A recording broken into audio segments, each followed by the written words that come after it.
குருவே சரணம். 21/9/2025 புட்டாசி மாதம் 5ஆம் தேதி ஞாயிற்றுக்கிழமை.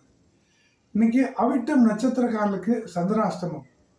உங்களுடைய சந்திராஷ்டமம் காலையில் 9:30 தான் ஆரம்பமாகுது.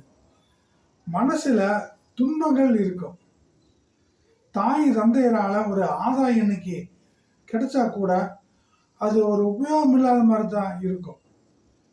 குடும்பத்தில் நீங்க பேசுறது உங்களுடைய அதிகாரம் கொடியேற்றி பறந்தா கூட அதன் பின்னணியில் எந்த ஒரு பிரயோஜனமும் ஆக போறதில்லை. பிரிவினை வாதத்தில் இருக்கக்கூடிய இரத்த உறவுகளாலையும் ஒரு கொஞ்சம் ஆதாயம் உங்களுக்கு வந்து சேரும். ரியல் எஸ்டேட் துறைகளில் இருக்கிறவங்களுக்கு அரசு வகையில் கொஞ்சம் ஆதாயம் இன்னைக்கு கிடைக்கும். இதெல்லாம் ஒரு பொது பலன்கள் தான். நீங்கள் சரியான பலன் தெரிஞ்சுக்கணும். உங்கள் சுய ஜாதகத்தோட கன்சல்ட் எடுக்கணும். மேலோட நம்பருக்கு வாட்ஸ்அப் பண்ணுங்கள். நன்றி, வணக்கம், வாழ்த்துக்கள் நண்பர்களே.